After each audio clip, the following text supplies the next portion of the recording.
AA Beyond Belief is a podcast by, for, and about people who have found a secular path to sobriety in Alcoholics Anonymous.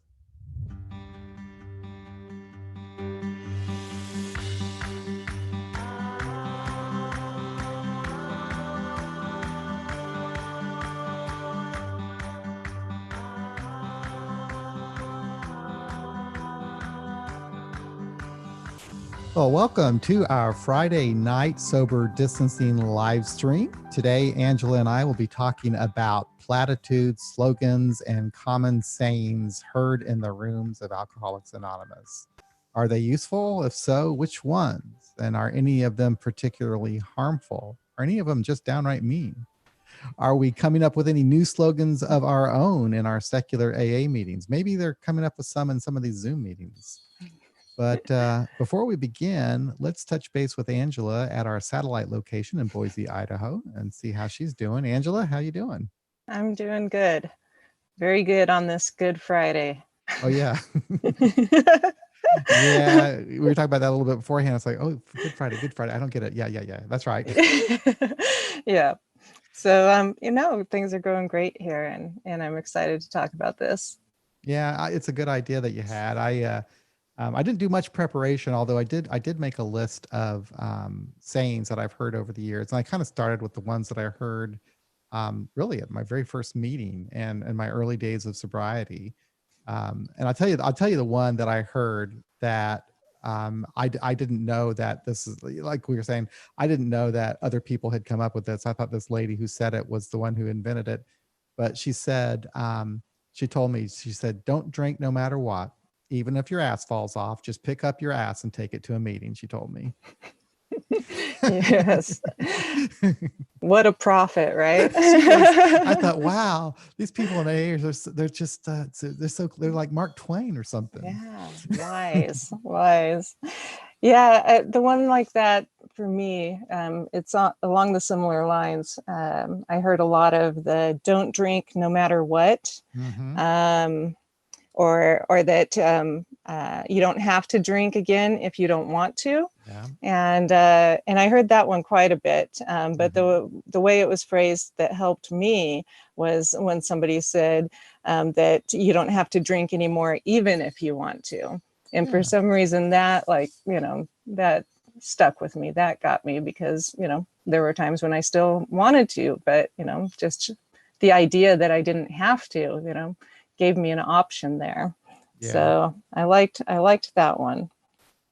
And one of them that I think is funny that we hear a lot, and you had it on your list on the Facebook group, was the take the cotton out of your ears and put it in your mouth, because that one's often combined, in the same meeting. Somebody will say something like that, and then somebody else will say newcomers are the most important people in the room. I know. And, and you're like, what? Wait a minute. Yeah, nobody blinks an eye. It's just, it makes perfect sense to the people in the room. And they usually say that. It's usually somebody says, yeah, when I came into AA as a newcomer, they told me to take the cotton out of my ears and put it in my mouth and sit and listen, blah, blah, blah, blah. Like it's always someone talking like that, like this is what I was told. And I sometimes wonder, is that really true? But, I found that to be just the opposite for me. When I was new, I needed to talk. Oh, yeah.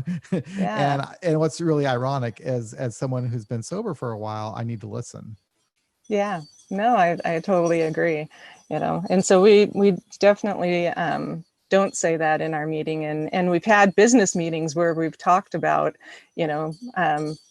some of the newer people hearing that in other meetings, and so we have somewhat try to be conscientious of that idea and make sure that the new people know that they're welcome to talk. And that's that's where we're able to be of best service, is when somebody's telling you how what's going on and the difficulties they're having. Then we're able to share, how we got through those, or point them in the direction of somebody we know who may have a similar experience and got through it sober and things like that. So, yeah. It's like the people who tell them that. I think that they're good and they have good intentions. It's like someone told them that at one time, and so they think that it's wise and the right thing to say, I suppose. I don't know.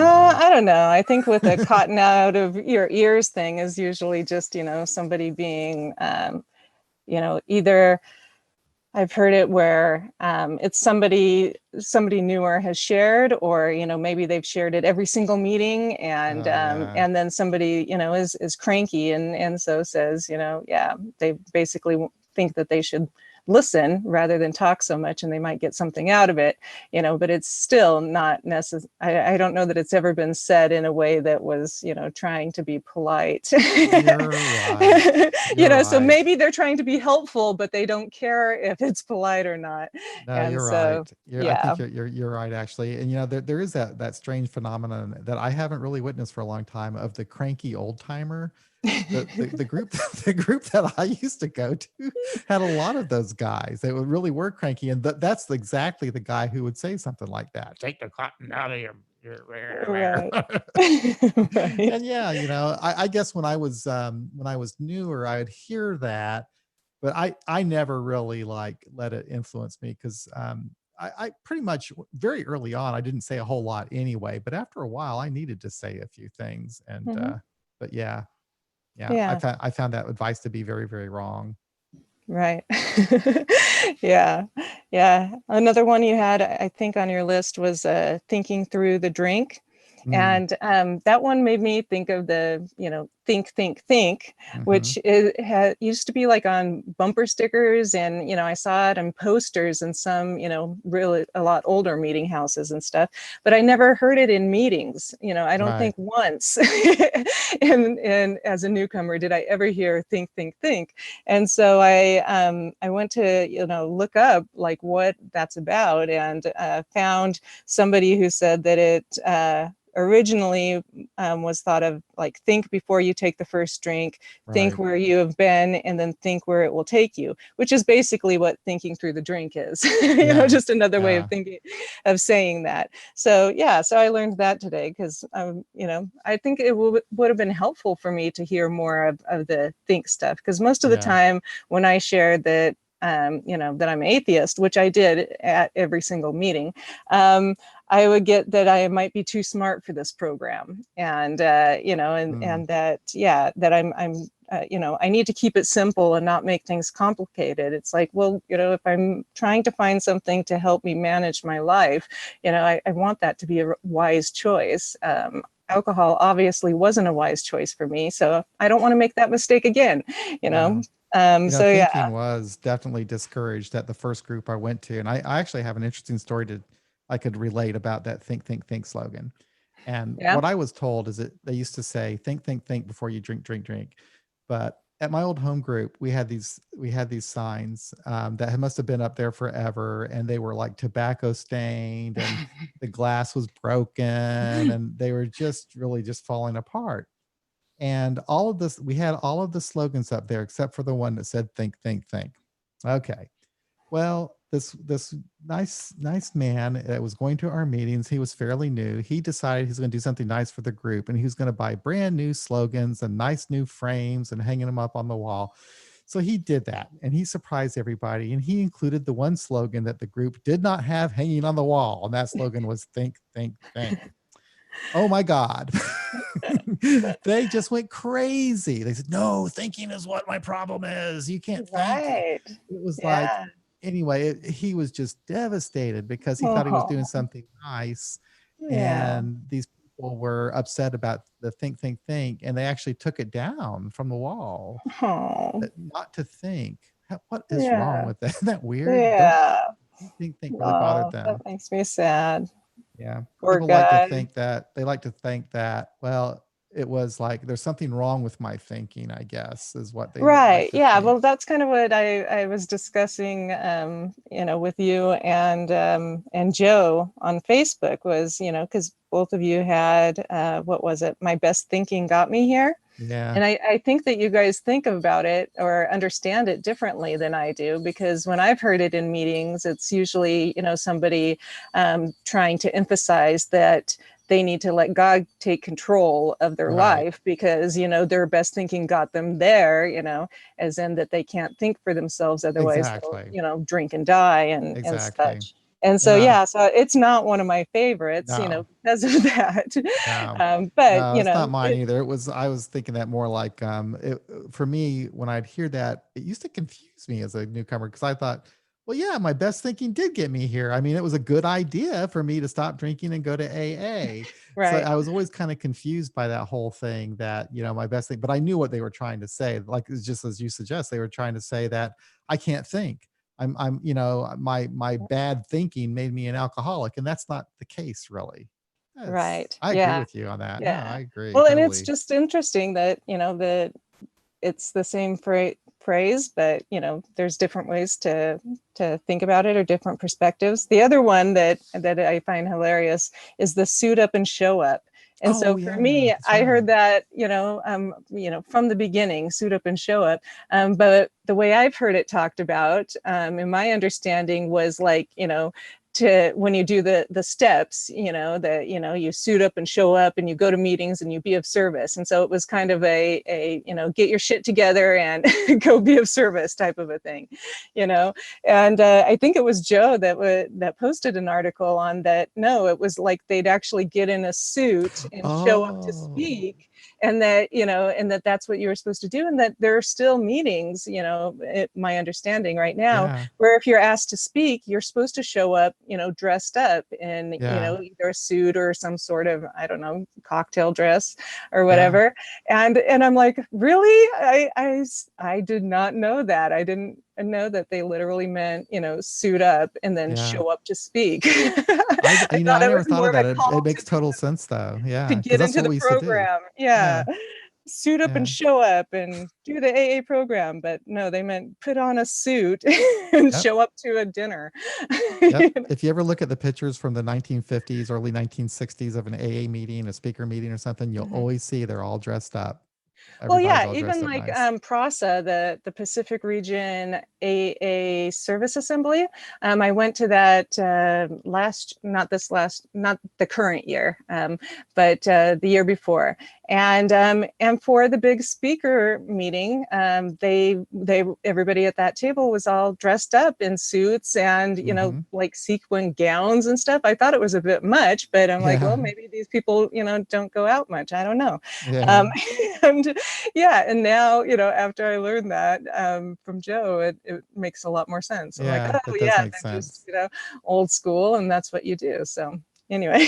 Well, Johnny B in the chat room is making a comment about the thinking. He says thinking puts Mhm, ownership on the individual and takes it away from the program.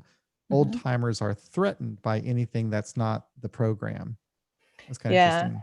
Well, and it also, depends. I hear the program definitely, but yeah, what the program is different in different areas, right? Mm, Because like if you're in the Pacific group, then the program is that you do whatever your sponsor says, you wear what your sponsor tells you to wear, you get a job where they tell you to, and you date who they want you to. You live with who they tell you to, and so that's the program for them, as well as steps and such.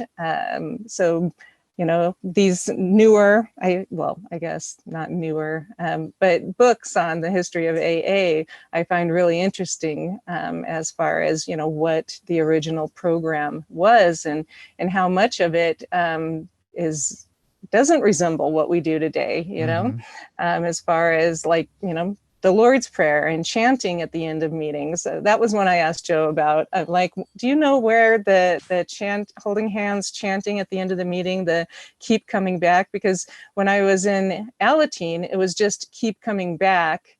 And then I think it developed into keep coming back, it works. And then now I hear keep coming back, it works if you work it. And then I've even heard keep coming back, it works if you work it. So work it because you're worth it. I'm Yeah. like, when is this going to end? And who Yeah. started it? So yeah. He said that as far as he knew, that it came from the EPAWS, back when Ah. he was a part of that in Toronto and stuff. So yeah, those dang youngins. Yeah. That kind of makes sense. That makes sense. I remember that going on, gosh, when I was first fairly new to the program, I'm pretty sure, and there were some of the groups I went to that would do that. My home group did not do that. We weren't a hand holding group, although they did pray. Mm. and they didn't do any of that chanting stuff. But other groups, the chanting stuff became more popular, I think, as time went on. And it got to be too where this is kind of off the subject a little bit, but people would like start chanting back at whoever was reading something. Like if you read like Mm. how it Yeah. works, they Yeah, would they do chant that back here. at it. Yeah, that's kind of weird. That's kind of a new phenomenon, I think. But anyway, Yeah. one thing I wrote down that I don't hear very much anymore, and I wonder if you ever hear it, is people used to talk about Earth people, the Earth Mm. people being the non-alcoholics, and that they're so different than us. Do you ever hear that talk anymore like that? No. Yeah, it No. was real common, like when I was really new, and so I was kind of being given this presentation that alcoholics are a different type of person, that we react to life differently than other people. And they would usually talk about the earth people in kind of like a humorous way that, that we are so different. It's like almost comical, that Mhm. you got these earth people and you have us. I don't hear that anymore, which is probably good, but I do still hear that sentiment that alcoholics are somehow a different type of person. Maybe I don't hear that Yeah, as much as I I used don't think to. they do earth people. I think it's how people, refer to newbies, or not newbies, normies. Oh, you're right, Newbies is another normies. term that we use, but normies is what I've heard the most You're in right. yeah, That's in kind the of rooms taken over the here, earth is people that thing. yeah, is that, oh, that's a normie thing, or my partner's a normie, so he, doesn't understand, Right. blah blah blah, or whatever. And yeah, and what I've found is that yes, my partner does not drink alcohol, and has never been an alcoholic or Hmm. addicted to anything, as far as I know, but he is not normal. And Right. so Right. Right. calling him a normie is not an appropriate term. So, Yeah. but yeah, the longer that I've, been sober, the more that I feel like, yeah, that, we all have different coping mechanisms. And for those in the room, alcohol was ours for a while and it didn't work out. And so that's, where we found ourselves in these rooms. But that other people use other things and have different coping skills, and not all of them are healthy as well. And not all of them, have a support group or a 12-step group. Mm, So anyway, I don't believe in the existence of normies, I guess. I think yeah. that there are some people who can drink, Right. in moderation, but I still, don't like the term because No. because it implies that, that there is an ideal normal, and that, and I think everybody has problems. So Yeah. No, it is, and also you can also take it to the other extreme. I remember at my old home group there was a poster about how, and again, this is kind of off topic too, but it was about how God selected, like it was this big poem about how we're special people. The alcoholic is special, God chosen people. Have you ever seen this thing before? well, I'd agree that we're special people, but not in the same way. No, it's No, like like God yeah, chose the worst of yeah, the worst alcoholic to right. be his messenger, blah blah blah. Yeah. Yeah, no, I've heard people talk like that, but I don't think I've ever seen a poem or something dedicated Mhm. to it. Yeah, But I've seen it. even with the pandemic going on, that I've gone back and forth with. Part of me says yes, I think that those of us that are in recovery, have kind of a leg up, and that we've had to come to acceptance, with another issue, even though we didn't want to. And so therefore, this is another example of that. So maybe it's easier for us. But I don't know necessarily that I think that that's true either. Yeah. This is a difficult thing for everyone. Yeah. But yeah, that's what it made me think of, was something along those lines. So By the yeah. way, if anybody wants to call in, you can call at 844-899-8278, and I'll watch to see if there's any callers, and we'll take your call if you want to talk about any slogans, platitudes, Yeah. or whatever that has that either been yeah, helpful that or you like, unhelpful. or yeah, or that have changed over the years, that was useful for you at first and maybe isn't now. Or um yeah, another one, let's see, what was another one that I thought, oh, I think I spoke when we were doing the steps on the never turn down an Hmm. AA service request. or, something, that your sponsor asks you to do, things like that. And that one I had to do a resentment inventory thing on, because it went against what else, the other things I was learning, which was how to say no and set boundaries, because I'd say yes to a service, commitment, and then I'd resent whoever asked me to do it, or the, commitment itself, and all of that kind of stuff. And so my sponsor had to work with me on learning to say maybe, or let me think about it and get back to you, things like that. So that was one that, I don't care for, and it just seems more cultish and bossy to me, to that you have to do whatever somebody asks you in AA to do. It really Being puts of pressure on you. being It of makes you service feel, is important, and it's helped me, and continues to help me in my sobriety. But yeah, that one was one that I didn't care for that much. I'll What tell you was another one? one that I used to hear Oh, a lot at my old home group that I absolutely detest, have always hated it. Stick with the winners.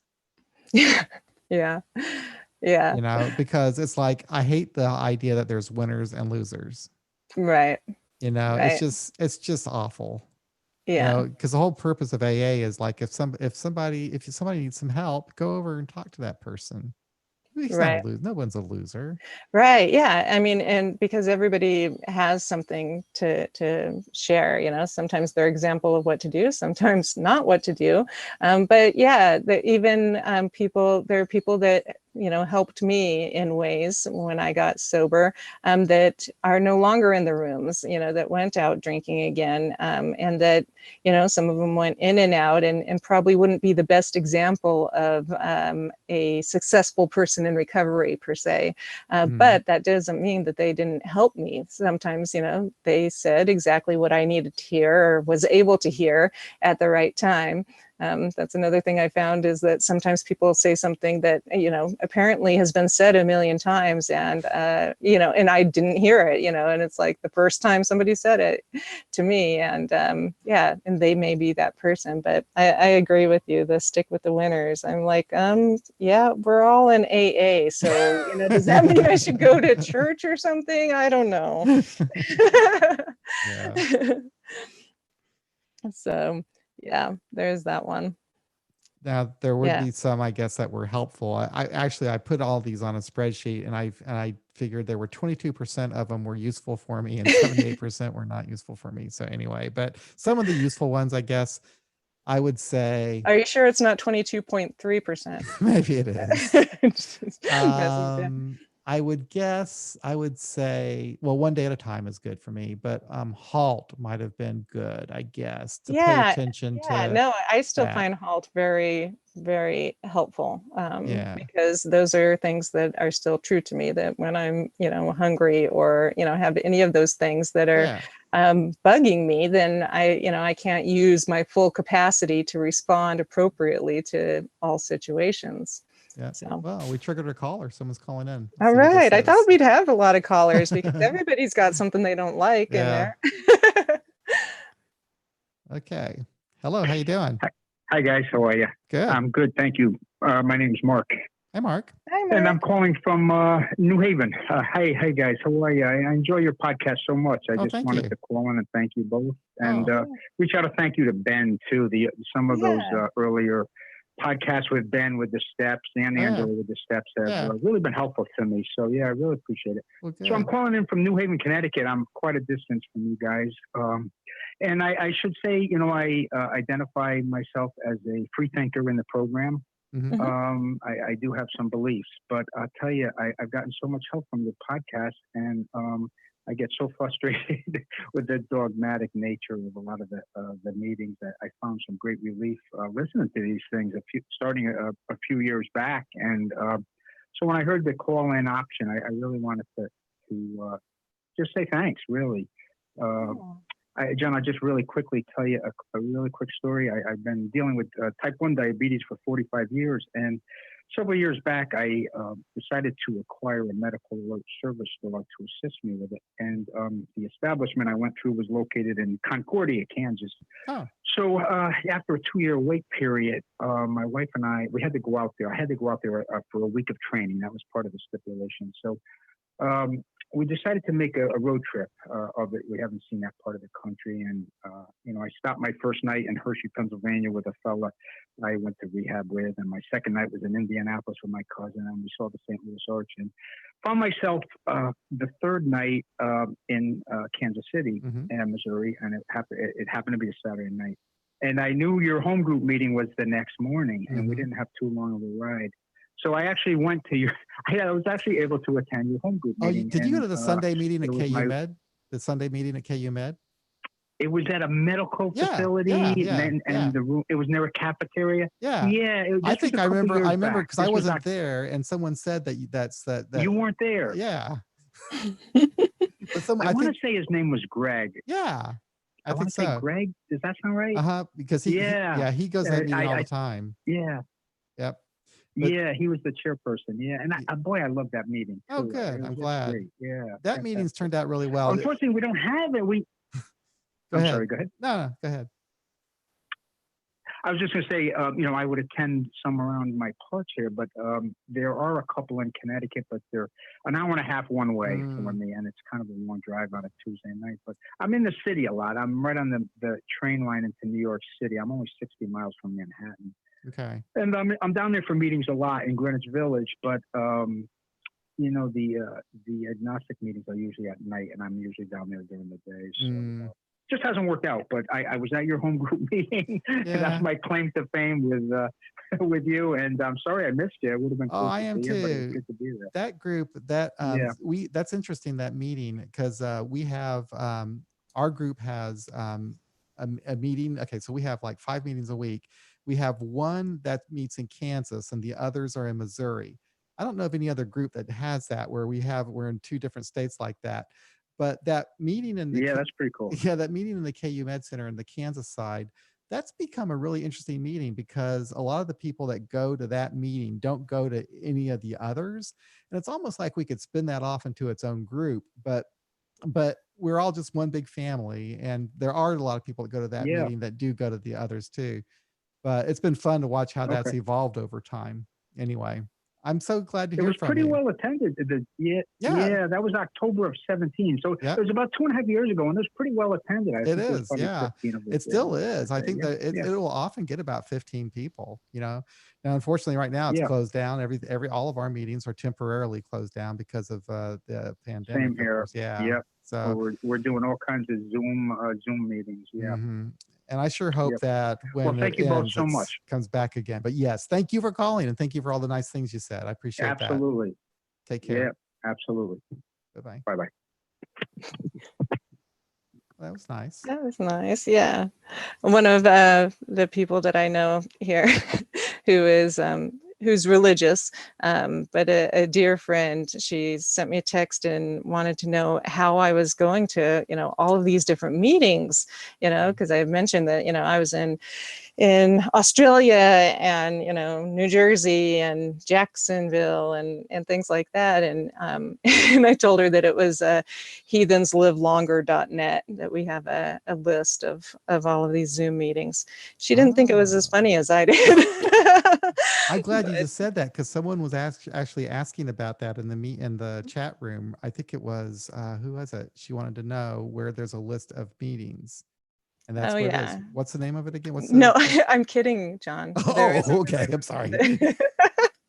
It's a joke. Well, that's a question I get all the time. It's like, is there a list of these meetings? And it's like the Secular A website, but what's happened is there's so many different groups have these meetings that they're not necessarily listed like in one big place, Right. Yeah. There's a couple of them. There's one that has, just all kinds of meetings, mostly traditional. And then there is one, usually Joe has a copy of it, but it's been on the AA Believe Facebook group. So if you're in there and you kind of scroll through, maybe one of these times I'll point it out to you and you can pin it or something like that. And then people can find it easier. Yeah. So we do have a Facebook group. If you wanted to join that, it's a private group, so you can be in there and you can post whatever you want to there, and nobody will know that you're posting in an AA group or whatever. Yeah. And there are a lot of the Zoom meetings listed in that group. People are just Yeah. posting like, my group meets in this time or that time or whatever. So yeah, Yeah. that's a good way of doing it. Yeah. Yeah. So I noticed in the chat that that Gail had wrote that one of the things helpful to her was when our sponsor said, "I don't drink no matter what," and and I think that that one is a useful one too, particularly early on when you haven't developed tools yet, and yet you're trying not to drink, and you're still having feelings, and you're still super reactionary to anything and everything that happens, and you feel like you're so raw. I don't drink no matter what is simple, and it makes sense for that. So I like that one. Yeah, and that actually helped me too. It's almost kind of ironic that okay, my problem is I can't stop drinking, and the solution is to stop drinking, is to not Mm-hmm. drink.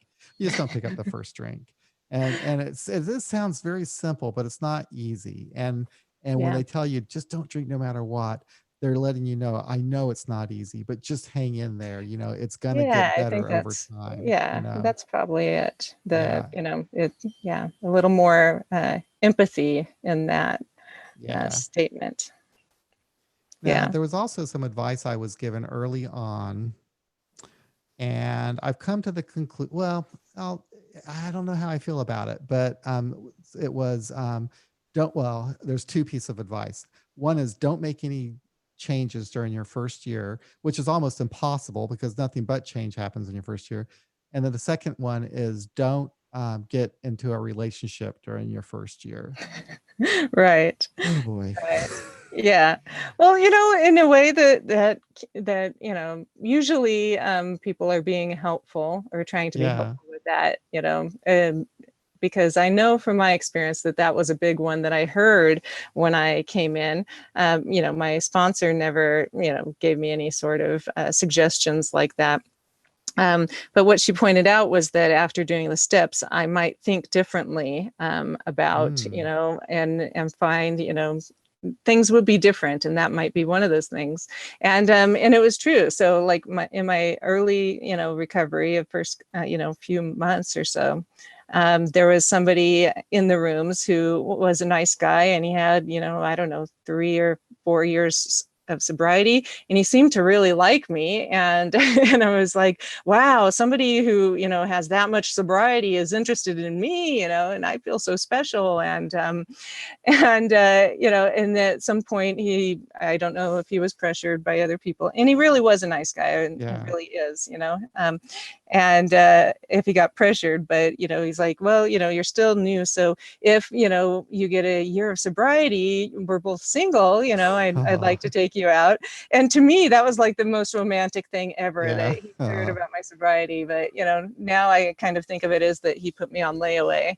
And and as it turned out, after I had finished the steps and got a little bit of sobriety, it was true that, even though that this is a nice person, and, was still sober and all of that, I was just not interested in the same thing. I was a different person. And so then I, found other things more attractive, different things attractive than I found when I was in, early recovery. So, Yeah. so I think I wouldn't share it in a meeting, but when people ask me about it, that's what I share with them, is that, I found that after I did some work and stuff, that, yeah, the people I'm attracted to change, and it continues to, as I continue to stay sober.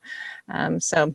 Well, I think that's a good way to handle it, and that's pretty much. I would never tell somebody that. I don't think I did have someone tell me that, but for me, it really wasn't hard anyway. I just said I was okay. I felt so bad about myself. I couldn't imagine dating anybody, but I wouldn't now. First of all, I know there's no way you're going to stop anybody, so I'm not going to go Right, off and tell right. somebody not to Yeah, do something like that. yeah. But yeah, if they were asking for my advice or Right. experience or whatever, then I might say, yeah, maybe it might be better to wait. It kind of, Right. but I've known a lot of people too that have gotten into relationships early in their sobriety and ended up getting Hmm. married and lived happily ever after. So Right. you never know. You don't know on that. So, but yeah, that was like the only person though for me that that was interested Yeah. in me in early sobriety. So I didn't really have to worry about it either because I intimidated a lot of the guys in the room, and from what I'm told, still do sometimes. Oh. But I was just very blunt, and in early sobriety, I was mean. I was a lot meaner. I don't know that I was rude. I was just very upfront that, telling me the doorknob can be my higher power is, Right. is just really stupid and insulting Mhm. and, all of that.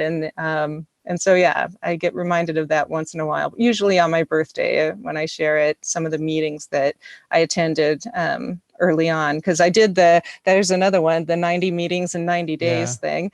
So I went to tons of meetings because I didn't have a life anymore. And so what else was I going to do?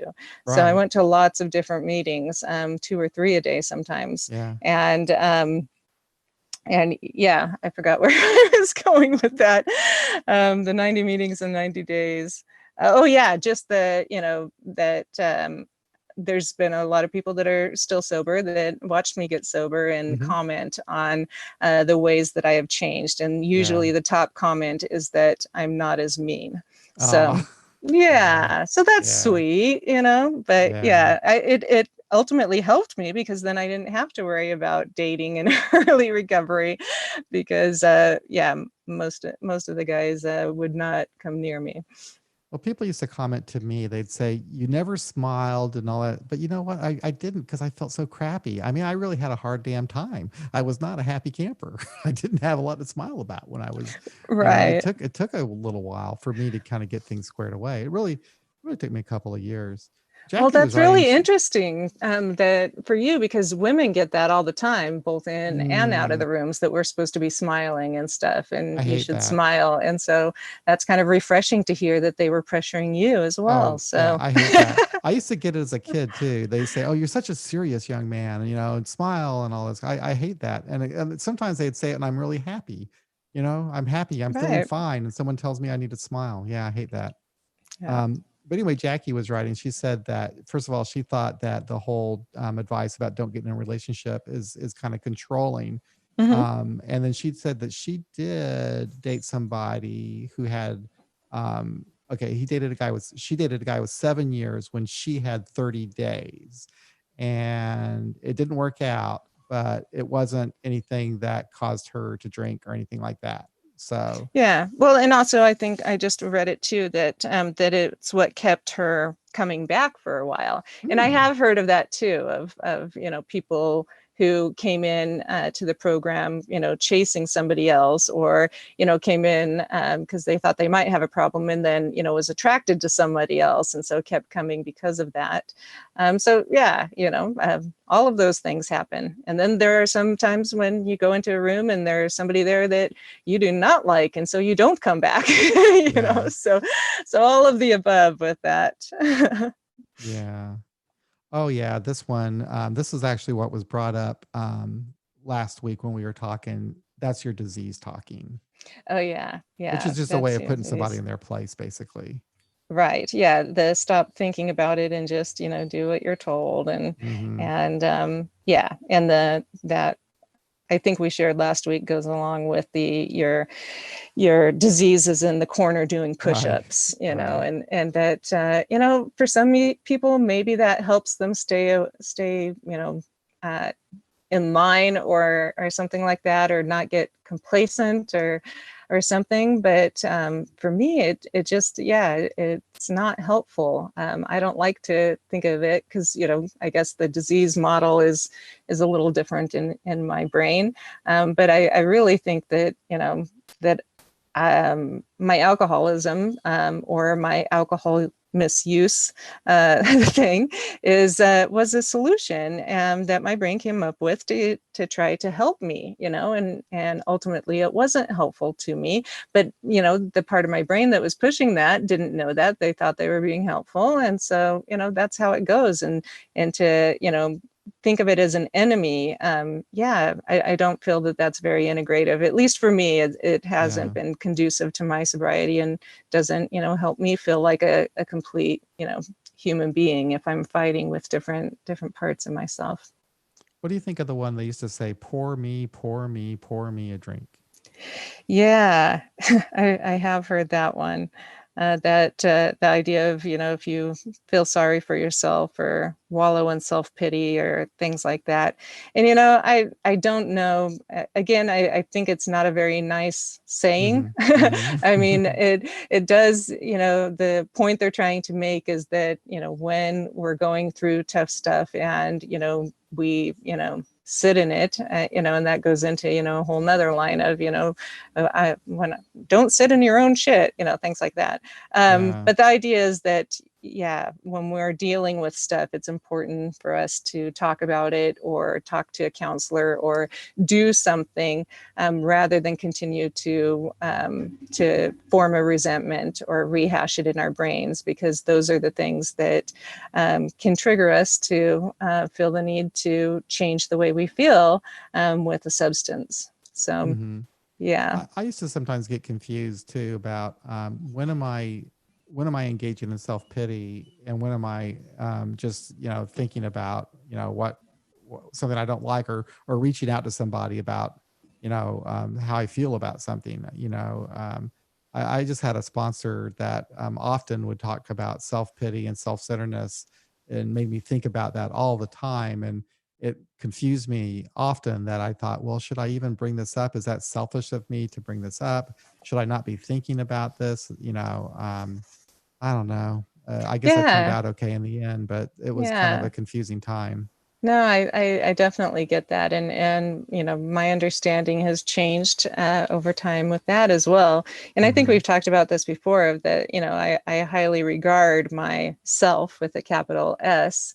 And so, I if I'm talking about ways that I'm behaving that are not the way I want to, I usually say that, ego or something like that, in order to change that, because I, myself is something that I'm trying to get in touch with, that I'm trying to reconnect with. And so, using terms like selfish and self-seeking and self-pity and things like that, I don't find useful. And I don't know that many people do, but it's one of the ways that we talk in AA. And it probably stems from, the beginnings of it being, a bunch of white, well-to-do guys that needed a little bit of leveling in order to stay sober. But for the majority of us, both men and women, we don't need that kind of leveling. We need to get in touch with reality, definitely. And sometimes, working on those things is what gets us in touch with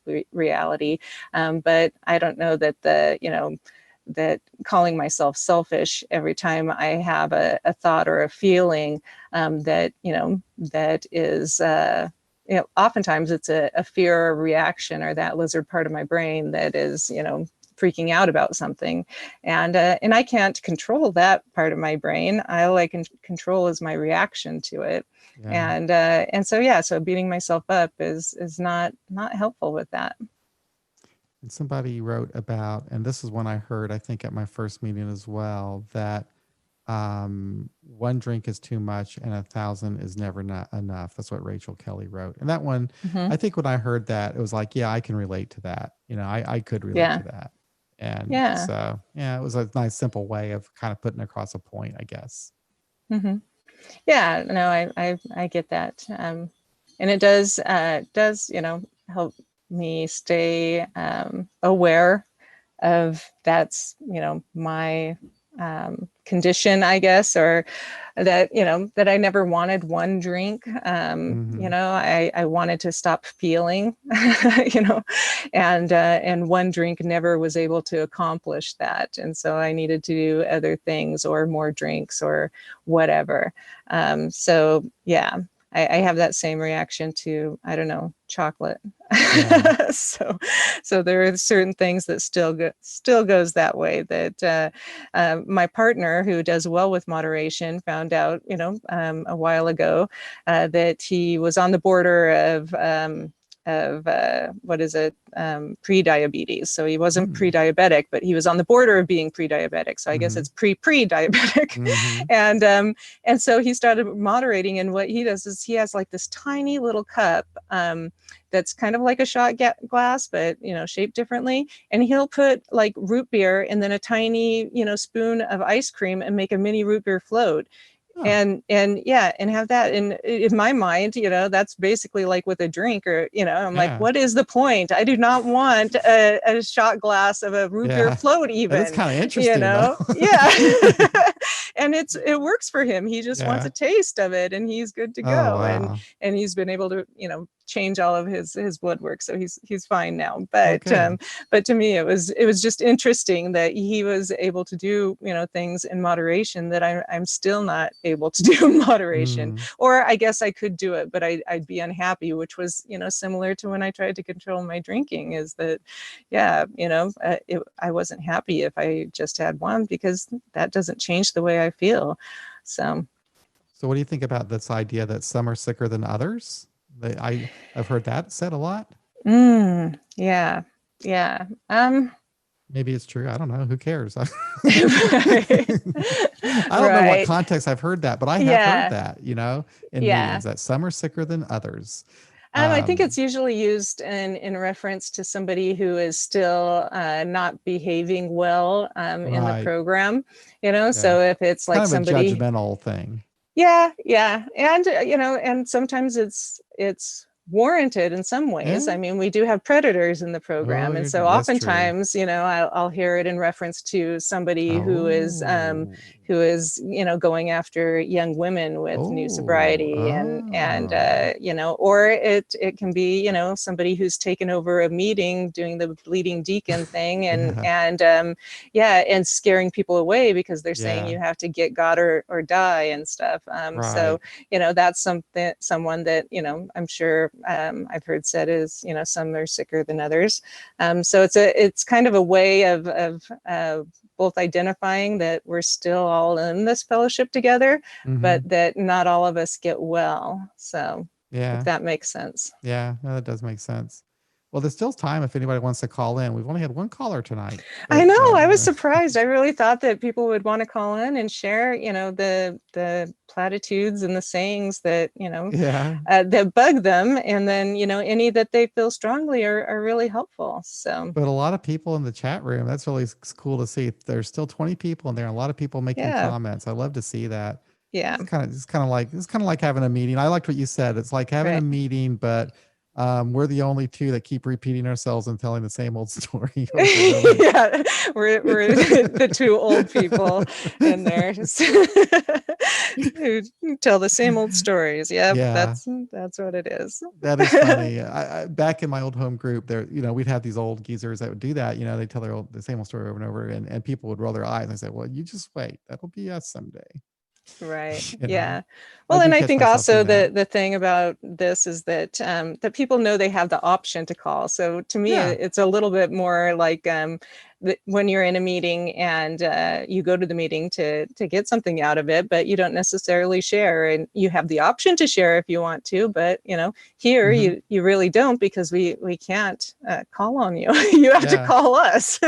It's really kind of cool. I mean, it's fun that people, they can kind of talk to each other in the chat room. They can listen to the podcast. They can call us if they want to. It's just kind of a nice little, it's like an AA meeting / party in a way. Yeah. Yeah, no, I totally agree. I think somebody was mentioning something about being advised to continue to have a high fluid intake because your body's used to it. I've never heard that, but I know in that Getting Sober book that they talk about sugar, that, Yeah. having hard candy and stuff like that. And I took that to heart. Mm-hmm. And really, it's like, I have to have sugar. My body is used to a high amount of sugar because of alcohol. Yeah. So Here's so a that was caller. one. Oh, yay. Cool. Oh, Here we go. Hello. Hi, this is Kathy. I'm from Missouri. Oh, hey, Kathy. Hi, How you doing? This is Kathy. John. I'm from Missouri too. I know, and I live in Lexington, and I visited the meeting one time, Mm-hmm. and it's just because I work 5 days a week, and that Saturday, and I don't want to drive up to the city in the night, but on Saturday morning I went, and it's a 45-minute drive and a 45-minute drive back. And after working all week, So anyway, then I found the Sober She Devils. I found everything through your podcast. Cool. And it's just been wonderful. It Awesome. just changed my life. And so, yeah. Oh, that's nice to hear. I did. Yeah. And so, I've always, been on the outside, but did traditional A because I didn't have anything else. So the one thing that did always help me was take what you need and leave the rest. And because I couldn't take all that stuff they were saying, it's like, and I needed to be sober. I wanted, and I needed to stay sober. And so it's like, okay, well, that's what I'm going to do then. Yeah. I'm going to take what I need and leave the rest. Yep. Oh, I'm so glad that you brought that one up. Yeah, because we don't hear it in where I got sober. That one's not shared very often at all. I've heard that it's shared in Al-Anon here more, but it's not usually shared in the rooms because there's quite a few meetings where, you have to do things, buy the book and stuff like that. But yeah, I love take what you want and leave the rest. And I think that's super helpful, particularly for people who are free thinkers, atheists, or agnostics, or just, feel on the out in some way. Is that I'm glad you brought that one up. Yep, that's the way it should be. And I did, and it's what I held on to. It's like, well, I don't know. Someone told me one time, take what I need and leave the rest, and that's what I'm doing. And then I want to tell you one I don't like, and it is keep it simple, stupid. And I do believe in keeping it simple, but I don't like the idea of calling myself or anyone else stupid. Yeah. So I don't know if you've ever heard that one or not. Oh yeah. Yeah. But I would say keep it simple, sweetheart. Yeah. Right. Yeah. That's So if I thought I needed to use that slogan at all, that's what I would do. But I just never. That just turns me off. Yeah. It always does definitely. me too. Yeah. So thank you all so thank much. You, Kathy. And again, 20 years practically traditional A, almost 20 years in traditional, and just one day it was like, you know what, I just have to be true to myself. I can't go back. Yeah, I hear you. And I got online and I just started typing in free thinkers or what secular or something, and there you were. How about that? Thank you for being there. Oh, great. Oh, it's so nice to hear from you. All righty. You take care now. Yes. Be well. Nice to call. Okay. Thank you. Bye-bye. Bye-bye. Bye-bye. Oh, that was nice. Yeah, you've changed recovery for a lot of people, John. Well, oh boy, we're all grateful. Well, at least most of the time. What an amazing experience it's been. And when I think back about it, it was finding A Agnostica. It was going to that convention, that conference in Santa Monica. All these people that I've met online. I never ever dreamed I would be doing a podcast, and I wouldn't have it had it not been for meeting, all these people from all these places. So what a wonderful deal this has been. And I love to hear I hear comments like that from people, especially someone right here from Missouri, because I know Missouri can be a difficult place sometimes. Yes, Anyway. Yes, it can. Well, anything else that we should cover before we call it a night? I don't know. Somebody mentioned that the doing the steps or it's only a suggestion, Yeah. but that, it's not a suggestion. So when people say, that it's only suggestion, then they're like, but a major suggestion, or they say it's like opening up your parachute as a suggestion, they say, right? Right. Yeah. Right. That's not right. Right. It's kind of funny. It's over the years. A lot of AA groups has just gotten more and more and more rigid. Because I know that was my experience when my first group I went to, they were so nice, laid back. It was like, don't you just you do what you need to do, kind of, it was really, they're really nice and gentle. But then over the years, maybe it was just because I changed, I went to this other group. It was like more rigid about, no, don't read Living Sober, read the big book. That's the only book you ever need to read, and you got to do all this stuff. So. Right. Yeah. From my understanding, and I haven't studied it a lot though, is there's a good paper that I believe the UK's Minority Opinion wrote several years ago on the synonym cult. How that influenced AA, as well as recovery culture and the way that it was adopted for institutions and prisons and things like that. So it's a really long read with the citations within it, because I think it's APA. But and so it took me a while to read through, but it is interesting because it does go back to how, some of these things got put into place that really aren't a part of the AA program, but we've just gotten used to them. And so many of us think that they are, like, saying the Lord's Prayer at the end, or any of the chanting, or that you have to do the steps, the boot camp type of things that exist. Apparently, quite a few of them stem from that. And so, if someone's interested in that, you might check it out. And I found it interesting and still need to probably read it over a couple more times to understand it better. Yeah, I should go back over there. Are there two different Minority Report sites? Is there like one in the UK and one in the US?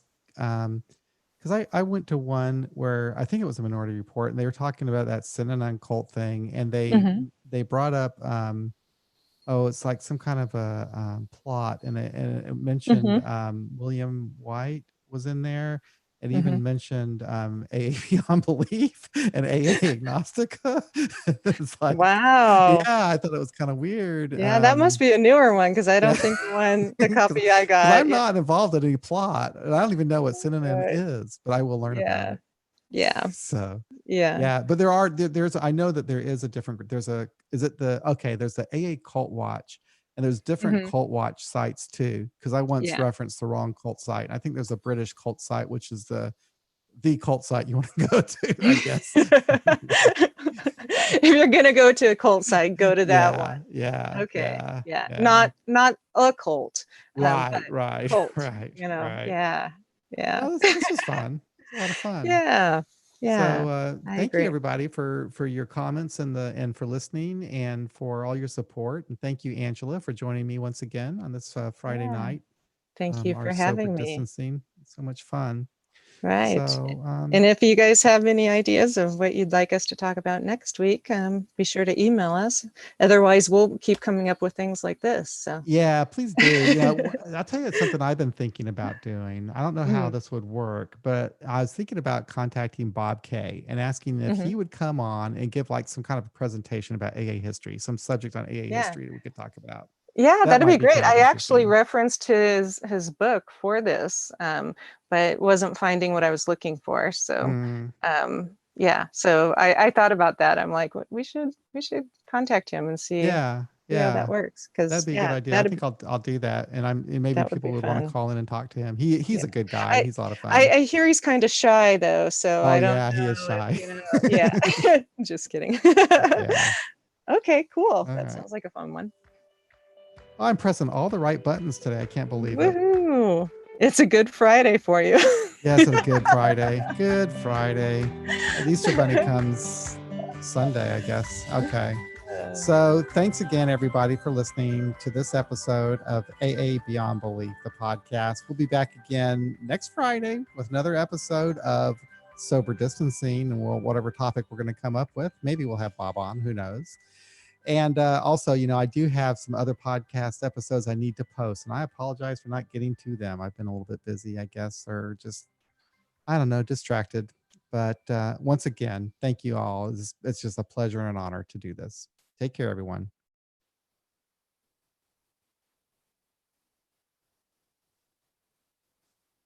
There you go. Bang.